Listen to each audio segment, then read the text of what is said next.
What up world? And chào mọi người ham tiền, chào mọi người phá tiền, chào mọi người uống tiền, and chào mọi người like twat. This is your soon-to-be favorite Vietnamese guy, Ham I, of alwayswalmart.com. My sale is still going on, so grab some teas from Vietnamese Santa before it's too late. But if not, you're still my homie, so turn the volume up and listen to this week's latest podcast episode where, as usual, I interview cool Vit and non-Vit people just like you and me. This week, I'm talking to a Dallas-Fort Worth financial advisor about money, money management, money habits, Thanksgiving, first Chinese barbecue, soul searching, credit scores, the avalanche versus snowball method, manifesting, being on the same page as your spouse, teaching kids about money, fighting off YOLO and FOMO, investment vehicles, tax advantages, crypto, Jaya versus cheesecake, and death and money. Everybody get set for this full throttle money chat and welcome my new go-to money chick, the gorgeous, big picture envisioner, goal killer, and financially fit, Ms. Tina Hoang. Tina! Hey, good morning or afternoon. Yeah, good afternoon. We're right on the cusp of the afternoon. I know. Did I catch you at a bad time? No, it also depends who you're talking to. When I'm working with certain clients, like if it's a lawyer, it's still like morning. Oh, yeah. If it's like a doctor, it might be afternoon. Well, you're just talking to a bum right now, so you don't have to really deal with any of that stuff. No, you're a business owner. Every time is like good morning. Yeah, cool. How was your Thanksgiving? Did you have a good Thanksgiving? I did. We had the best Asian food. Of course, I was responsible to bring it. So everybody was excited for what I was bringing. But then, there was like turkey and, all the other stuff that wasn't really eaten. Yeah. But yeah, what about you guys? Your anniversary? I did have my anniversary. My anniversary is 1 week before Thanksgiving. So we like to kind of get away before we get back to the madness of the family. So it's just like me and the wife chill. Where'd y'all go? We went to Cancun. Oh, awesome. Yeah, it was a good time. It was fun. First time over there. It was nice. First time in Mexico or first time in Cancun? Cancun. A lot of great clear water and it's warm. Oh, yeah. Yeah, it was great. All inclusive too, so all the drinks you can handle. Yeah, that's nice. So you usually do a mixed Thanksgiving where it's like Vietnamese and turkey? Mostly Vietnamese or whatever type of Asian food. This year we just did first Chinese barbecue, Oh, yeah. Yeah, like OG is always open. Yeah, totally. Yeah, cool. Cash only. Yeah, my mom reminded me it's cash. I'm like, I know, Mom. It's been cash. Which first Chinese barbecue, the Arlington one or the Garland? The one off Point. That Plano, Dallas one? Yeah. One time exactly. my mom, we went to first Chinese barbecue and she was complaining about the duck. She said it was too cold or something. So then the chef came out, he's really pissed, and he was still wearing like a chef apron. Wow. And then he got really mad with a meat cleaver. He was like, "You can't complain about my duck. I'm the best duck cooker in all of Texas." And then my mom was just like, "I don't care, whatever. I need a new duck." So anyways, you hear him go out into the kitchen. He's really pissed, and you hear all these things clanging, and he just comes back and it was microwaved, and it was weird. It was very awkward. Oh, well, they're picking up, but yeah, I mean, I get where she's coming from, but I also get where he's coming from. Yeah. I've been wanting to get your podcast. Tell me a little bit about back why you got it started, stuff like that. It's just random, I just wanted to try something different. Podcasting is a big thing now. Seems like everybody has one, so I might as well jump in and try it too. Figure I'd get a bunch of cool Vietnamese people and maybe not Vietnamese people, but it's really hard to grab a hold of non-Vietnamese people. But What do you mean? It's just, I don't know. Every time I ask somebody else that's not Vietnamese, they either ignore me or maybe they're not taking me seriously but I haven't got anybody non-Vietnamese yet. Oh, I actually did. I got somebody 2 weeks ago, but she lives in Vietnam, so she's Vietnamese. Yeah, practically. Yeah. That's it. I knew Vietnamese very fluently growing up, and then it went away. Oh, and then now I'm back at it. I go to school every week now. And I excel in the class because I know how to speak it, right? Yeah. But not super terminology and obviously in a business sense. Yeah. But if I had to go up and get around, just get around daily, I can. So in that class, I probably struggle on the read and write as much. You know what I mean? Honestly, I can't read it. I can't write it. If I do read it, I don't understand it. If I hear a song, I don't understand it. But yeah. We're all American though. That's why. Yeah. Yeah. But it's funny how, and then obviously it's also, they're teaching us a Northern accent. Yeah. So I don't know. Yeah. So for me, I'm like, I know Southern accent. So I'm like, that is wrong. You're wrong. Whenever I hear like the Northern one, I'm like, dude, I don't even like. It sounds like No, totally alien to me. I don't get it at exactly. all. But yeah, it's just I just wanted to try something different, try something like where I get to know people because I know like Vietnamese people are cool. You know, we need to let people know that we're all cool people and we all have different experiences and we do different things. And so I've been Well, wanting. I feel like the core characteristics of Vietnamese people are there. So a lot of Vietnamese people are very entrepreneurial. Yes. They're very persistent. You know, they want to find a solution regardless if that first answer is no. Yeah. They also always want to take care of the family. You know, whether it's taking them in to live together, or where it's setting them up in the future, or with their business or financial situation, or just like knowledge, like with what you're doing. You know what I mean? Yeah. I do. Those core values are there. It just depends on the profession it might be. Yeah. And then at the same time, let everybody know that we're all cool and real fun too. Oh yeah, Yeah, we have that serious. That's the number one thing. Yeah, I think we all have a very serious side and then a very childlike side. Cool. But I've been wanting to get a hold of a financial expert on this podcast for a while, ever since I started. Because, like, I mean, come on, like, money is like that's a big thing in everybody's life, not just Vietnamese people's life. So I wanted to talk money management, talk money habits, and who better to talk to than you? And you're from you're from the Dallas Fort Worth area, so it's even better. Yeah, I am. Yeah, and then so I will say a little disclaimer. I can't always give like first like super exact advice because of the licenses that I hold are regulated, right? So it can be misinterpreted as personal specific advice. So sometimes if you're watching influencers and stuff like that, really harping in the pro side of a certain product or vehicle, or the negative side of a product or vehicle, then they're probably not licensed or actually well versed in that area. Versus like for me as a planner, I do have to share the pros and the cons. And then when I get to know a client, I can say, this might make sense for your situation now, and this is how it will work in the future, and the consequence of it. So that disclaimer is, if you're getting like kind of vague answers from me, right? Like it's not one way or the other. It's purely because like I'm not really allowed to. Yeah, for sure. I'm glad you threw out the disclaimer because I was kind of thinking about that, like when I was like planning on talking to you, like, hey, how should I like let people know that this stuff isn't like concrete? It's just kind of like your opinion. It's what you're thinking. Well, it's kind of common sense. Well, because I just see all those influencers and it's saying such a stern route, and it's not true. It's so, but it's hard because obviously they have a huge following, and I get a lot of clients tell me like, why don't I start? Like, why don't I have a podcast? Why don't I have a social media blog, right? And that's exactly why. That the people who are actually doing it are actually practicing it from like a true fiduciary standpoint. You know what I'm saying? Yeah, I gotcha. Cool. Before we start really digging into all this money talk, can you talk about a little bit about your personal background and where you grew up in the DFW area, growing up Vietnamese? You know, how you came into the financial world. Like, can you just give us a little rundown of that? Yeah, so I think like many of our parents came over from Vietnam probably during wartime, you know, like 1975 kind of range, right? Yeah. So my mom came over, didn't speak a lick of English, ended up getting a bank teller job, worked her way up there as a business banker, and kind of lived with my grandma and her at the same time. And obviously she's a single mom with 3 kids, and ended up meeting my dad now. He's amazing. And we ended up moving from, you know, the government apartments and kind of worked our way up to the suburb area. It was one of the few Vietnamese in kind of like a very prominently white neighborhood in Frisco. And but a lot of my life was like Richardson, Garland, kind of like that area. Cool. Yeah. During that time, my parents, you know, we were thriving. And then there was a time period they both lost their job, and the financial crisis, like housing market and stuff like that. And then putting 3 kids, you know, to college.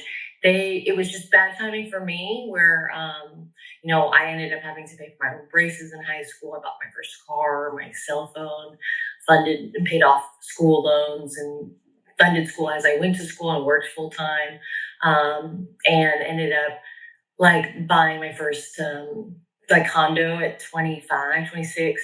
I paid off all my school loans at 22. Nice. And ended up kind of like soul searching kind of in my later 20s, like mid 20s, where I was finished with school, and and it all kind of led back to, I read this article in Fortune magazine that was like, what are your best successful things that you're proud of? And they were all three financially related. Finance is not, it's not, the math part is not hard, right? But it's the emotional and psychological aspect that kind of coincides with all those things. Yeah. And then demands of life, like children and job change and job loss, like things you can't control, right? So I kind of basically mix the two together. So I keep people fiscally accountable now.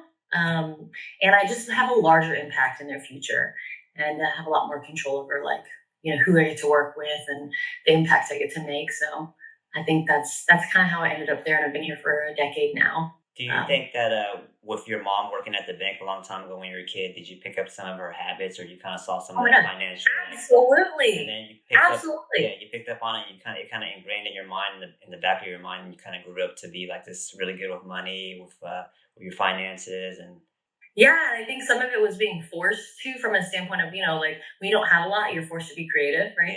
Yeah. You imagine having three kids, it's like, that's kind of hard, right? Yeah. And then the other thing is, my mom actually would encourage it. Like, she got me a checkbook. She opened my bank account when I was like 7 years old. I'd have to balance it. Yeah. I would collect my coins from, like, my cousin would want, like, the clothes folded, or whatever, and we'd get money for doing chores, and then I would collect it at the end of the week, and my mom would take me to the bank, and I would get to deposit and practice it. So money, I think, for our family, luckily, wasn't one of those things that wasn't talked about. It was very much talked about. Yeah, that's funny, because one of my questions was going to be like, what are some tips you could give kids? And like you saying all this stuff, basically letting them into your life, and like teaching them about money will help them grow up to be really good with money. It kind of makes sense. It's kind of common sense, right? But I see a lot of kids these days, like they don't have those skills. Like their parents don't teach them about anything about money, so they just give them money and then they just spend it, and then it's like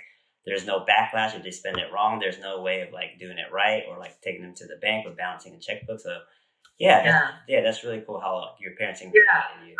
I think parents just go one of two ways. I think they either feel like, I didn't have any of this, so I want to give this to you. And they're somewhat, I think, of living vicariously through them, like, living all their childhood desires through their kids and giving it. Yeah. And then you do have some other people that are instilling, like, creating ways for them to learn, or having them sit in on meetings and being them aware about the wordage and stuff like that. You know what I mean? And then for me, I really didn't actually think I was going to be in finance, like in the big picture of things. It was more of, what impact do I want to make, and what lifestyle do I want to have for my own family as well, right? Yeah. So now I know a little bit about your background.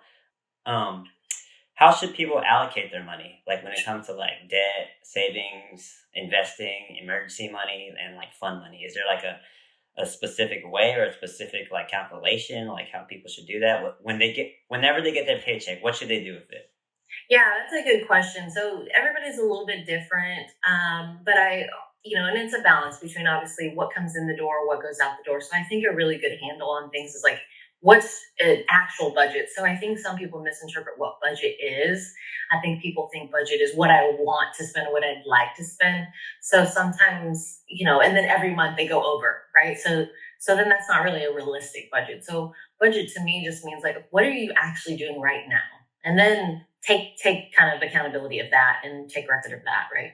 And then when you do that, you can kind of see things that maybe that shouldn't be on there. Maybe you're overspending because you have subscriptions on your Apple that you forgot to cancel, but it's like pinging you, like $2 or $3 or $10 that you're just not noticing. But that adds up over time, and just here and there things where you could call in and reduce bundling, like internet and phone bills. So just kind of knowing where you are is first, knowing what actually hits your bank account is helpful.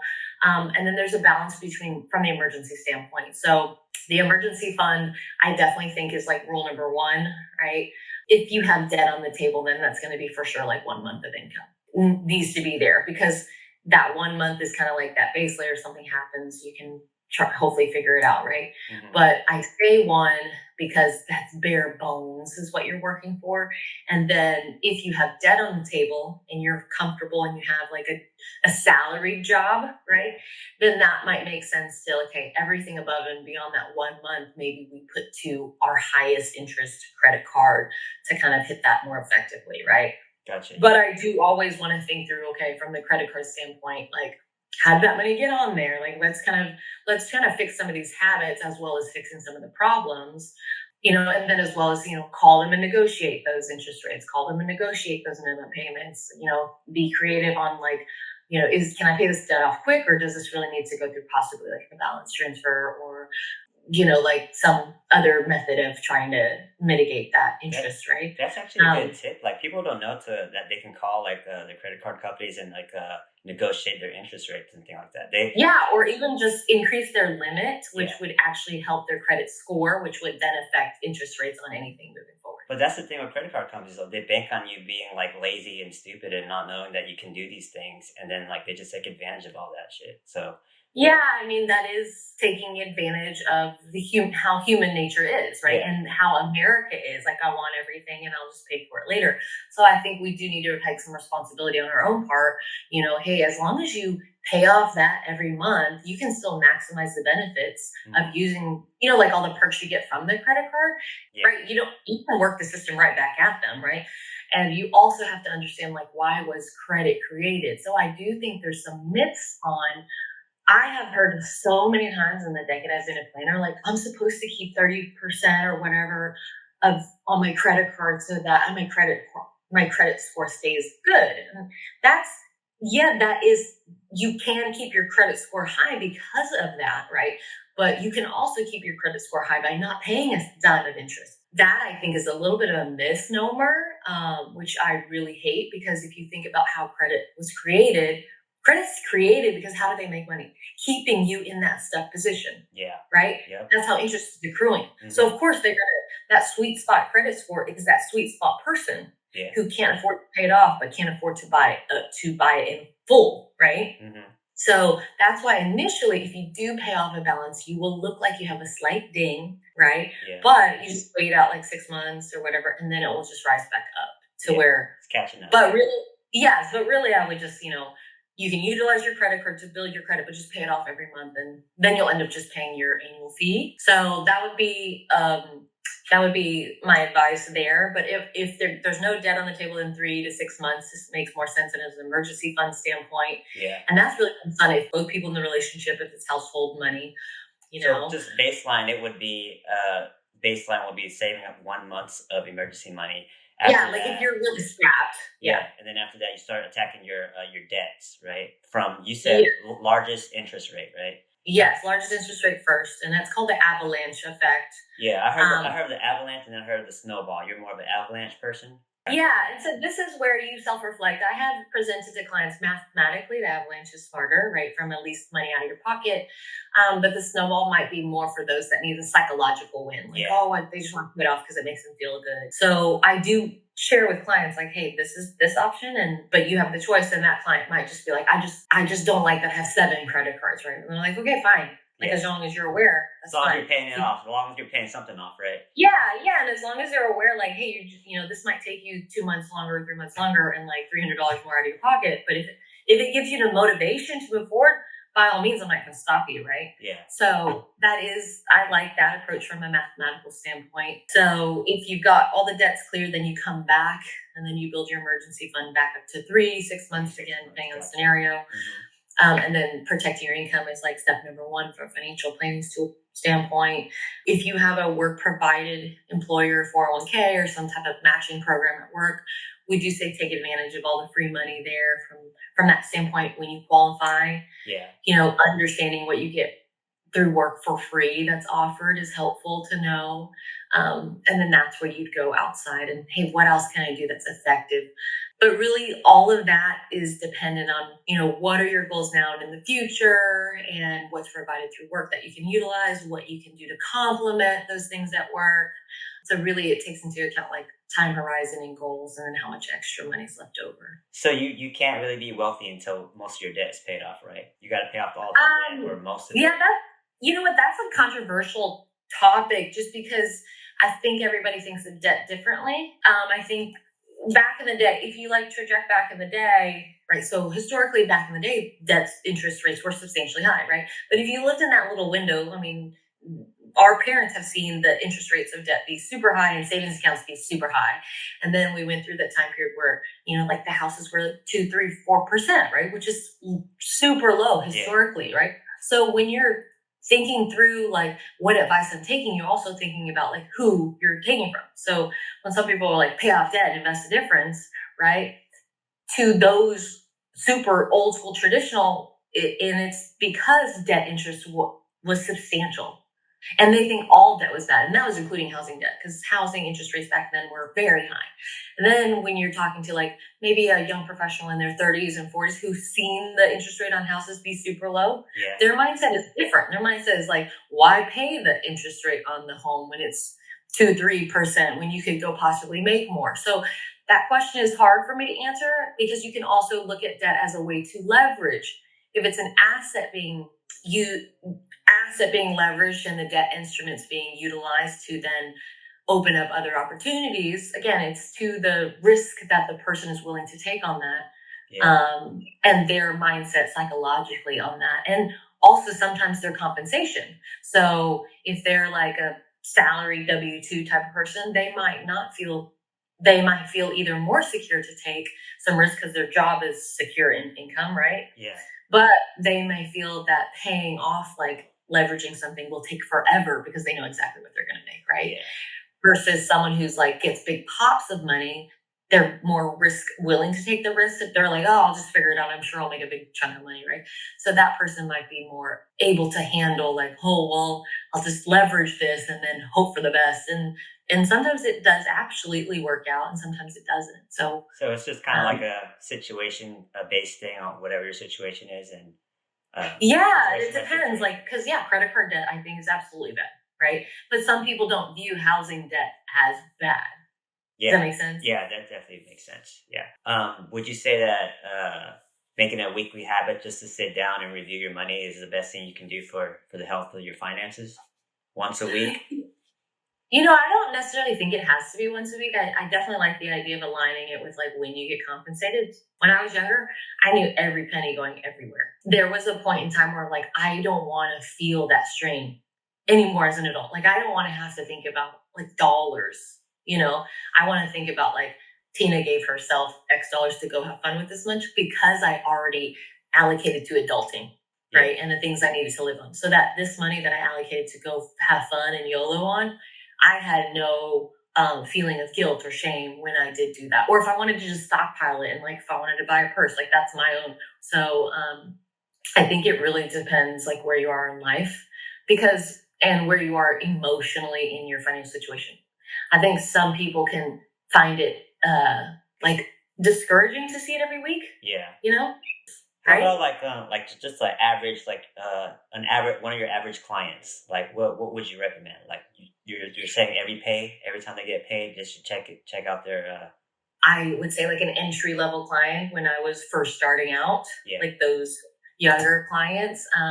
Then I do think every paycheck is helpful. Just especially in the beginning when clients aren't really aware of how much spending. Do you have like any tips or like any tools on like how to budget stuff, like just like paper and pen, or like is there a specific app or something that people could try? Or I truly think the most successful way to do it, where it really resonates, is truly writing it down, like physically writing it down. And then once you feel like, okay, cool, in 3 months, 4 months, you got a handle on it, then you could absolutely track it from a standpoint of like an Excel spreadsheet or a wine app. You need a budget, or our platform has a budget, or sometimes your credit cards or banking has kind of like activity trends, right?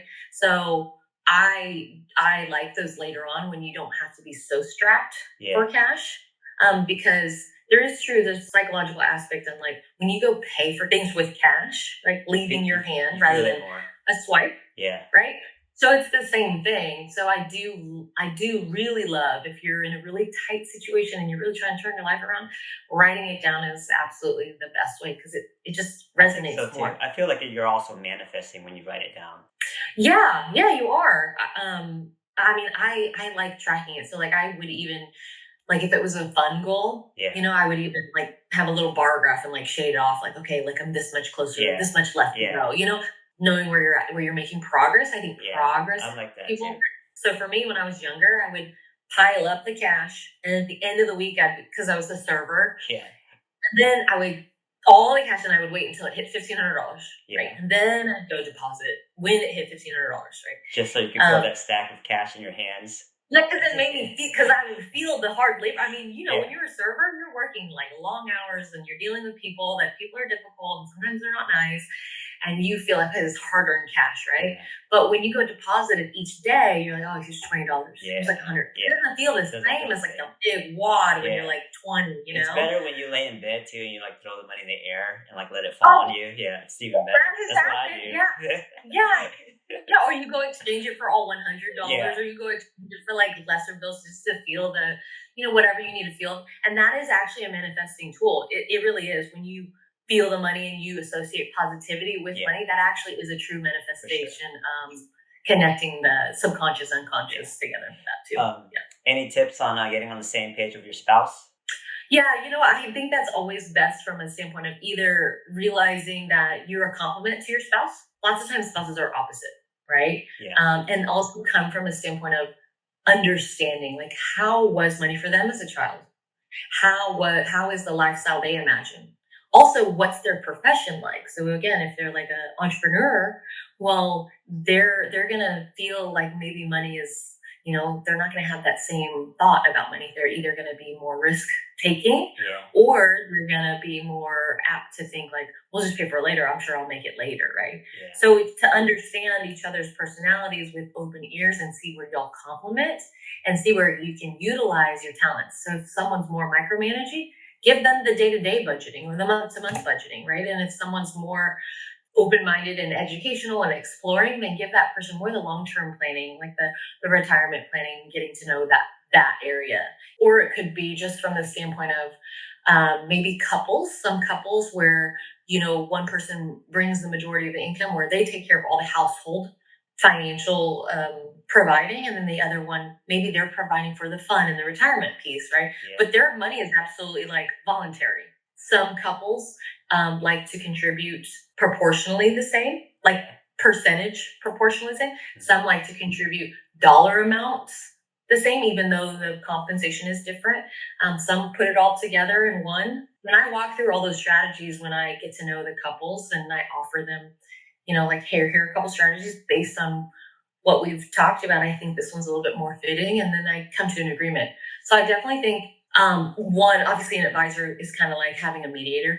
Yeah. Kind of like a financial coach. Yeah. And that I think is always the best, because I think whenever you're talking about money, religion, politics, in any relationship, even if it's your significant other or family, it just can become sticky because, everybody's perspectives has been molded through their life, things they've seen, their knowledge, right? So I do always think like a third party perspective is best. Until you get a good cadence, and then, then your advisor maybe sees you once or twice a year, But there's no a simple one button push and then like everything's all fixed and magical and everything's all happy and No. I mean, I think when that is the case, that's a little bit more old school, where like one person does it all, right?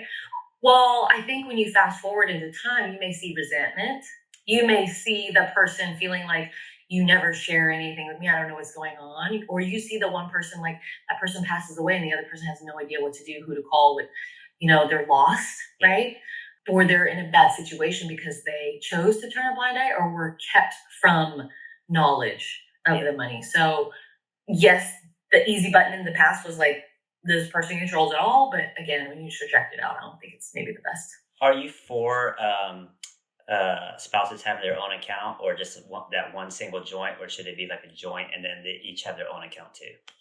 Because I heard like arguments of like everything should just be in one account, and then I also heard arguments where the husband and the wife, they have their own account, and like then there's also a joint one too. So is there like a medium between any of those?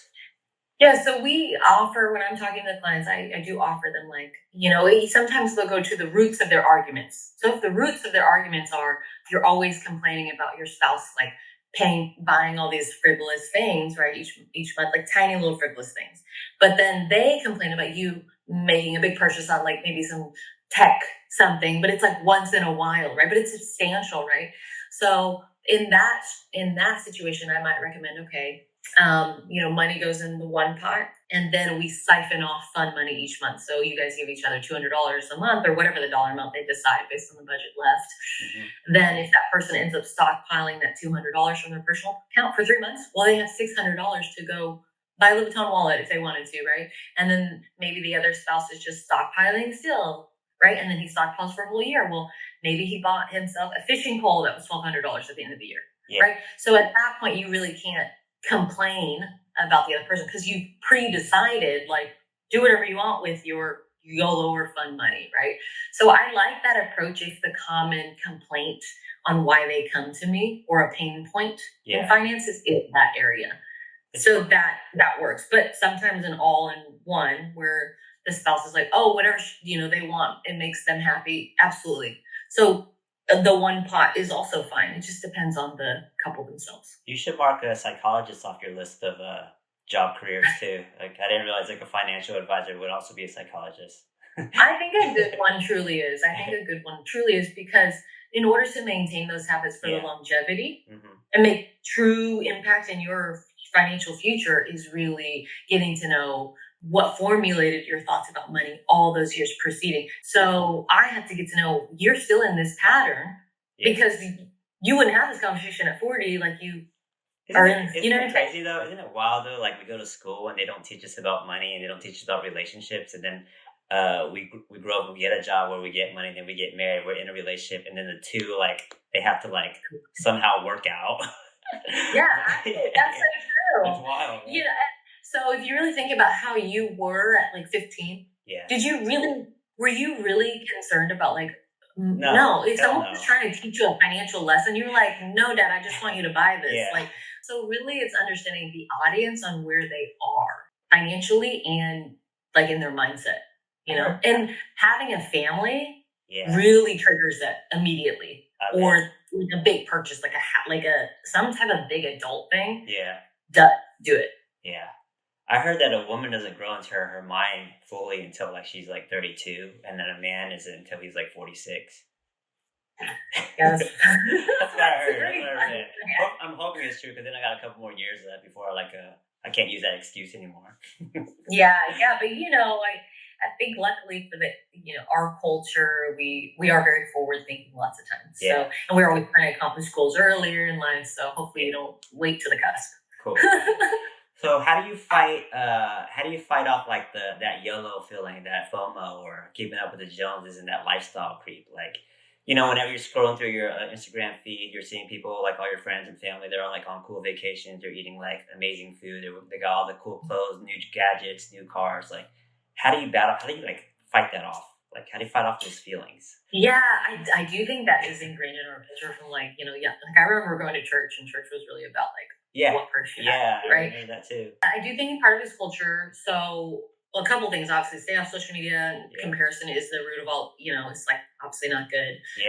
And if you have, some of your goals in front of you, and reminding yourself each day about it, then I think that's going to really help you stay steadfast, but allow yourself to be a child or be free or take a vacation, you know what I mean? Because eventually what happens if you restrict yourself so much, you then kind of go the exact opposite. It's kind of like being so clean on your diet, like 100% clean. And then when you binge eat, like on the one day you think is like a cheat, right? You actually gated and negatived the entire thing, right? So it's almost better to give yourself like a 10%, like here and there, like if. So basically ignore everybody and just focus on you. But not in a selfish way. Really focus on like what you want for your future and yourself now and your family. That's the perfect lead into. Is there a time when YOLO beats your future self? Give me an example of what you mean. Like YOLO. So you're like, you know what? F it. I'm just gonna go ahead and buy this trip. I'm gonna book this trip. I'm gonna take this $5,000, book a trip, rather than take this $5,000 and invest it for my future self. I want to say the answer is yes, absolutely. I'm just trying to think through an example when that is the case. I definitely think, when clients, like I have clients that they make great money as is on their base salary and they'll get a substantial bonus. Mm-hmm. And then obviously they know a big portion of that bonus is like, they'll get $100,000 bonus. Yeah. And obviously a substantial portion is taxed, right? And we've already met all their adulting goals from their base salary. So yeah, sometimes I'm like, hey, you're solid. We don't need any more money for your plan. So if you want to stockpile it to buy a property, if you want to stockpile it to go on a month vacation, if you want to just put more in your investment account, you absolutely can.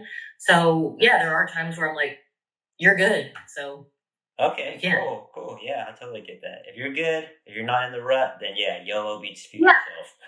Yeah, but I think there's a difference between like emotionally, like you're good. Hey, I think I'm good, and then Yeah, but financially good. When you're financially when good. the clients meet with me, I'm like financially, you're salt. Like I have plenty of times been like, I gotcha. Okay.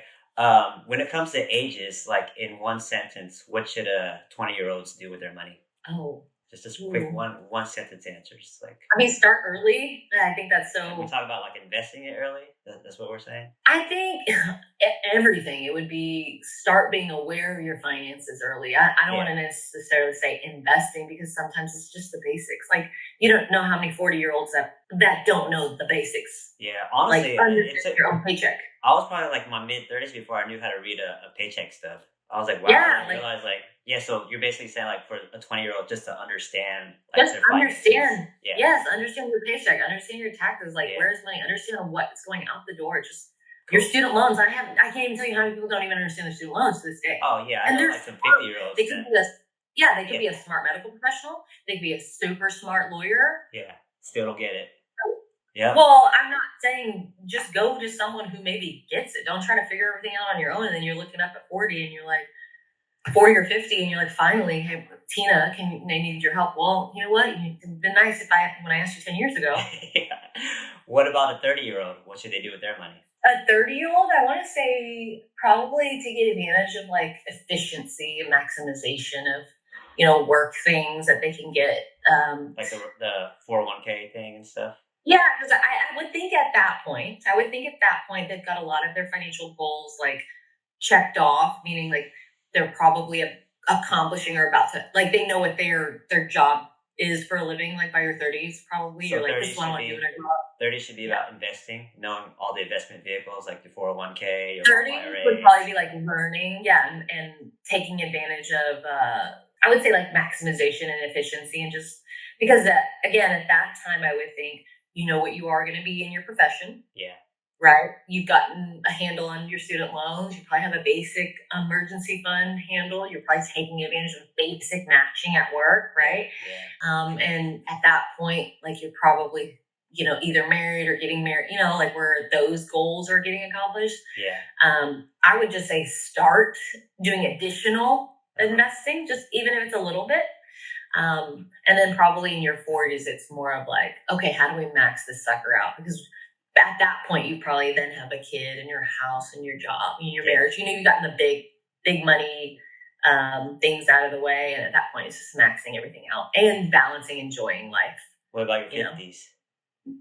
In your 50s is great. In your 50s is like your late 40s, 50s range is like your highest earning years generally. I think at that point it's more thinking about the future generations. Like, do you want to not burden your kids with taking care of you in home health care? Do you want to give anything and pass on anything to your kids? Have you taken advantage of your catch-ups in some financial vehicles, taking advantage of those tax vehicles from a catch-up standpoint? And then probably just enjoying life a touch more. This is when you're kind of starting to bask in your glory of like working really hard and saving all that money, investing properly and stuff. But yeah, I mean, you get the option to have more freedom if you start early. That's all. Yeah, you start late, and no, I have those conversations like, hey, you need to wake up. Yeah. Like I have those conversations. But how do you encourage like a kid to start early? Kids are so stupid, they're so dumb, they don't want to listen. How do you encourage them? Yeah, so it's funny is I'm actually writing a children's book right now. I would love for like a children's book series on finances. Yeah, that's awesome. Like kids like dogs, like Paw Patrol, Rugrat, or just like cartoon characters. So the dogs are actually all dogs I've actually had or met in my life. Oh, that's and I grew up watching like Wishbone and Blue's Clues. It's kind of like those. Hey, let's not forget Clifford. Well, but Clifford's different. Clifford was like a one one dog story, Yeah. and they weren't always like, you know what I mean? Like, this is, you know what I mean? I Which always, one was like I always learning about wondered. history? I always wondered who's gonna clean up Clifford's doo doo. Poop. Yeah. Well, but from the standpoint of like, yeah, make it fun and interesting and things like that. I think instead of like forcing kids to do stuff, like you need to do this, or making it such a negative connotation, then I think the easier it is. I mean, so starting early, using tangible, realistic things. So for them, it's going to be like, hey, you've got $10 for school lunch all week. And you're going to utilize that, right? Yeah. Or if they want to buy a toy or something like that, then they give them maybe a visual goal, draw it on the fridge, right? And then fill it up or whatever it is, right? But give them the ability to physically operate. Gotcha. So that they learn kinetically. Yeah. They learn visually, they learn auditorily. There's all those ways to learn, right? So the more you can hit all those parameters learning, and then instill it with psychological positivity, then the more they're likely to, you know what I mean? So pretty much get them involved. Let them feel everything by having them get involved with like doing stuff. Yeah. Yeah. Yeah, because I mean that's half the battle. It's what should the investing accounts look like? What order? 401k with match, and then Roth IRA, HSA, brokerage, like. Yeah. So those accounts are actually categorized from different taxation. So you did list out a number of accounts, but they could be grouped in the same tax status. So for example, like a 403b traditional, or a traditional 403b and a traditional 401k is similar taxation, right? Yeah. One is just for nonprofit and one is for profit. So, but they're both company provided. And same thing with IRA, could be grouped in that same category from a standpoint of they're taxed the same way. Traditional IRA would be a tax deduction going in depending on their income, and then it grows tax deferred and it comes out taxable. Okay. So those technically would be grouped together, but although you listed them as separate accounts. Yeah. So understanding that, I think, is first and foremost, and the order is going to be dependent on your compensation and as well as like if you need the money to take home or not. Gotcha. So if I were to use a scenario of like, hey, this person has plenty of money, this is easier. Like if this person has plenty of money when they take home, right? Then yes, take advantage of the full match because it's free money. Yeah. If they need every cent coming, you know what I'm saying? Like they need every dollar coming in the door and they got debt on the table. Well, sometimes maybe taking that match is not as beneficial because then they're burning, the credit card is burning it. Like the interest on the credit card cures, and then it's not matching up to like the match you're getting from your. Well, I mean, the match is 100% match. Lots of times it just depends, right? But you would math it out like, okay, well, does this make sense? That let's say it's 5% match, but you only make 50,000. Well, that's not a lot. Yeah. To put in there, and then to offset how much interest you'd be paying. So it's one of those things like you have to ask your client like, what's okay with you? Gotcha. Okay. How important is it to make it a priority to max out those like a Roth IRA or a HSA every year? Yeah. So I like the idea of maxing what you can or working your way up to maxing. Yeah. You know, maxing certain accounts first over certain accounts for different reasons. So in some situations, like I might suggest a client to max their match at work. And then if they are not needing the additional deduction because they're in a lower tax category, then we might then go to the Roth IRA if they're allowed to contribute there from an income standpoint. You know what I mean? And then once they've hit that maximum threshold, we may come back to, okay, what do you need now in your financial situation? Do you need cash growing that's accessible, that's not necessarily tied to retirement? Or do you need a tax deduction additional now? Well, then we'll go back to maybe, do you need the deduction for retirement? Yeah. Or would you like the deduction for health reason? You know, like you spend a lot of money on your health, that makes money there. That makes sense to go there. Or, so depending on that question would be what account it goes in, right? Okay. So if someone's wanting to have money in 7 to 10 years, like a shorter term, but not retirement, then yeah, I might not say go back to your 401k. I might say, hey, let's open up an individual account there because it's not tied to retirement. right? But then downside is it's not necessarily tax deduction. There's no tax benefit in a way, right? Yeah. But you're getting the ability to access it back without a penalty. So yeah, that's why that's hard. Everybody's situation. It gets kind of complicated, especially when the taxes can playing the tax game gets thrown in. You know, like not everybody knows this stuff. Like yeah, it just gets complicated if the client's making 100,000, if they're making $500,000, it's a different scenario. Yeah. Okay. A few more questions. I know, like you're limited on time, but thoughts on crypto? Yeah, well, crypto in our world, to be truly honest, I'm not allowed to like give guidance on that. Okay. Right, from that standpoint. One, it's not federally regulated. Yeah. Fully, right. But two, I think it's really like anything else. It's like if you know it's volatile. It's only been around since 2008, and so at the end of the day, like it's to each their own. Like if you have an appetite for that risk, by all means, like when I'm working with clients, I wouldn't say that's the first area I would go to. You know, a lot of foundational things need to be put in place first. Then taking advantage of things need to be put in place first, right? And then looking in the forefront. And then that's kind of like cherry on top, like do whatever you want. Gotcha. That's like if you want to go to Vegas, it would be like kind of... Yeah, if you're good and you're set with your money is good. You can fuck around with the I'm not going to hold anybody back from, like, if they've done their research on their own, but I can't give guidance on that necessarily. Cool. What's the biggest waste of money you see people make? I think by just not being aware of certain things. Okay, so not being able to, not budgeting correctly, and they're just like wasting money on subscriptions that they don't know they're like floating out there. And it could be that. It could be just like hidden. You didn't realize you had this match this whole time because you thought, like, I've had people been like 401k is a scam. You know, I've had people say like just things like, well, I never knew. Nobody ever told me, you know. And I'm like, but it's, you know, you're like an adult. Yeah. Ask someone, you know what I mean? Yeah. What about like car loans and stuff like that? People just spend too much for cars. Yeah, I mean, I've had a client before, like she was really into cars. She was really into cars. Yeah. And she was in credit card debt. We got her out of that. And then she bought another car, but she had bad credit, right? So you're buying a car and then the interest rate was like the interest rate of a credit card. I was like, are you going to be kidding here? Right. Yeah. So it was unfathomable. So yeah, I mean, people waste money on that. People waste money on, I've had one client, they waste money not seeing an advisor, meaning, right? Like I don't ever hold back you from like doing it yourself. But what you also forget is sometimes when you do it yourself, you make mistakes yourself. Oh yeah, for sure. Right. So, but they don't know because you're in that ego moment of like, well, you know, whatever, the fees, whatever, right? But there's research saying that you'll still do better with an advisor net fees, right?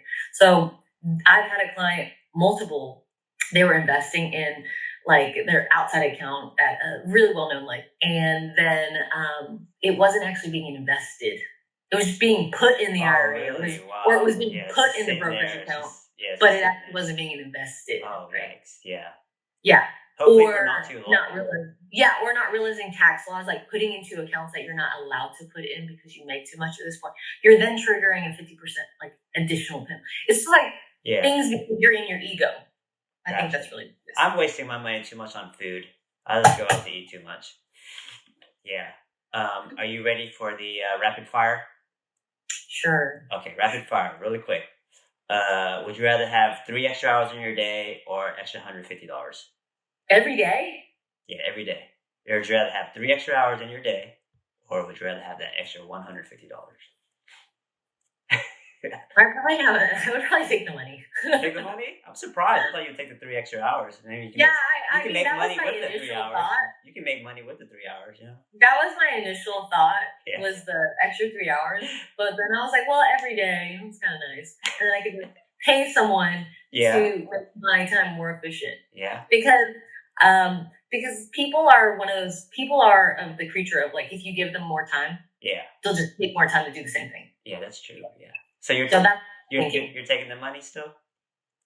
Or you taking because like I said, I will probably just wait that 3 hours and sleep more. I'll just do something more. You know what I mean? Cool. $7,000 invested in the market or $7,000 vacation? I would probably invest it. Cool. Nice. Jay or cheesecake? Yeah. Really? I think I'm gonna go cheesecake. I love cheesecake. I'm not holding that is good. Appetizer or dessert? Ooh, appetizer. What kind of appetizer though? Talking about wings or something? Salted French fries. Okay, Just French I like fries, tater salted fries tots. over. Okay, Yeah. cool. Kanye West or Taylor Swift? Oh, neither. But Taylor Swift, if I had to pick. Okay. But neither. Drake or Kendrick Lamar?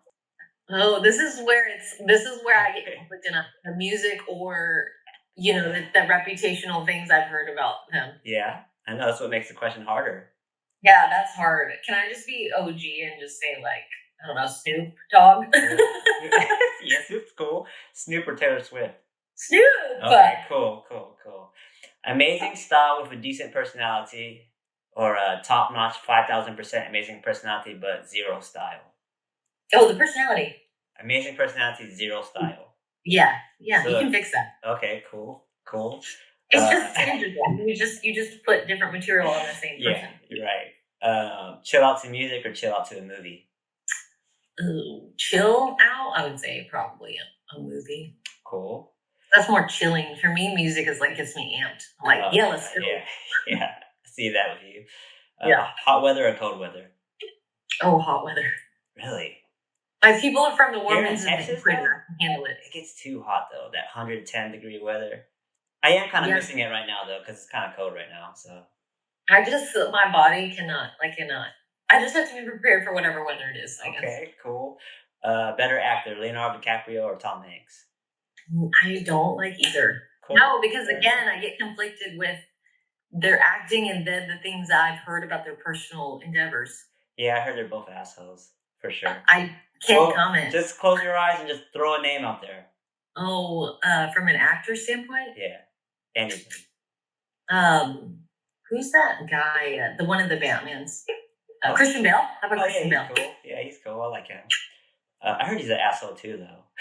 Oh, is he? No, I just mean like some things that those other people got involved in. Oh, okay. I got you. Kind of like P. Diddy stuff.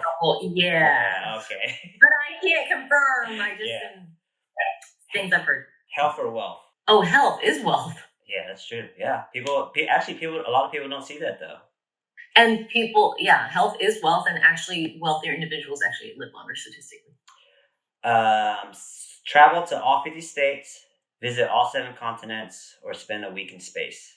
Oh, wait, is it three parts or that's 2? That's 3 choices. I probably like no, I would say all 50 states. I think that's cooler. Yeah? Well, I think, I would pick like all 7 continents, but then I was like, oh, do I really want to go to Antarctica? I would waste that one. There might be something cool out there that we don't know about.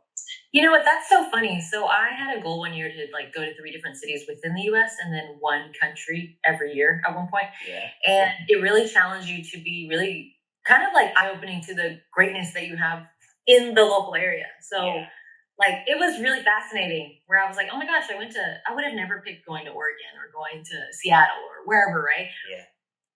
Or Santa Barbara in California. Like it was super great. Yeah, so it's I think we underestimate. I think we overestimate sometimes like the adventures we have, overseas. Yeah. And it's like a couple days wasted from flying and extra, but we underestimate the great things we have just right in front of us. Yeah, for sure. Okay, this is the very last question. This is a deep thought one, okay?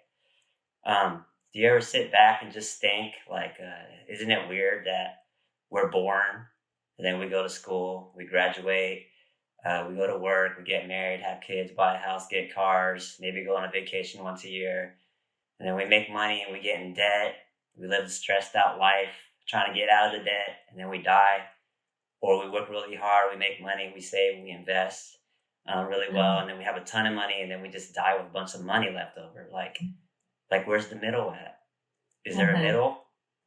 Yeah, I think there is. That's why I think when you asked that question earlier, like, health is wealth, I do think we all go through that moment of, like, where money is value, like, where money is everything to us. Like, and then I think once you hit that, then you're like, oh, and you lose maybe relationships or whatever near you, then you kind of are hit in the face with, or a health situation happens to you, then makes you really grateful for your friends and family and your own health. And so I think those lessons are given to us by, God to kind of ground us in, hey, what's the most important here? And I've personally gone through that myself.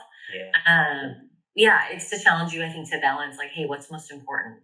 It's your relationship with God and the skills and talents He's given you to be able to, give to other people. Just like your talents, like, hey, spreading education, spreading awareness to our culture. Like maybe that's your calling and mission, right? Because you said, I don't know, like it kind of formulated. I just thought it'd be a good idea, but that came to your heart for some reason, right? Yeah.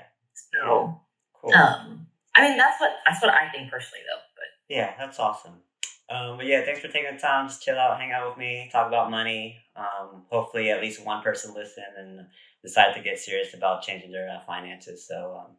No, I mean, happy to help. I don't make any judgment on where people are in their financial life. If both parties or if parties willing to learn and educate, I think, the best thing is to take that step forward, even if it's a small step. Yeah. I would definitely. Sure. And then don't hesitate to ask questions. There's no stupid question ever. Yeah. How can people reach out to you? People can easily, they can probably either send me a text to my Zoom number. Yeah. My work number, yep, it's 972-663-7237, or my work email, just tina.t.hoang@nm.com. Cool. And then, or the website's the same thing. It's www.tina.t.hoang. I'm sorry, www.tinahoang. Oh my gosh, I'll put it in my show notes. I'll put it in the show notes. People can click on it. Yes. nm.com, yes. Okay, sorry. Awesome. Yeah, it was a long talk. I know. I killed some of your brain cells. I'm sorry. Yeah, I was like, awesome. Thank you so much. Yeah, later. Have a good day. If you enjoyed today's podcast and would like to be a future guest, email me at walmach.podcast@gmail.com. While you're at it, like, subscribe, comment, share, and follow. Need a financial advisor? Call or text Tina at 972-663-7237. Or email Tina at tina.t.hoang@nm.com. That's tina.t.hoang@nm.com. Also check out Tina on Instagram at What Would Tina Hoang Do? Until next time, peace, love, and do man light.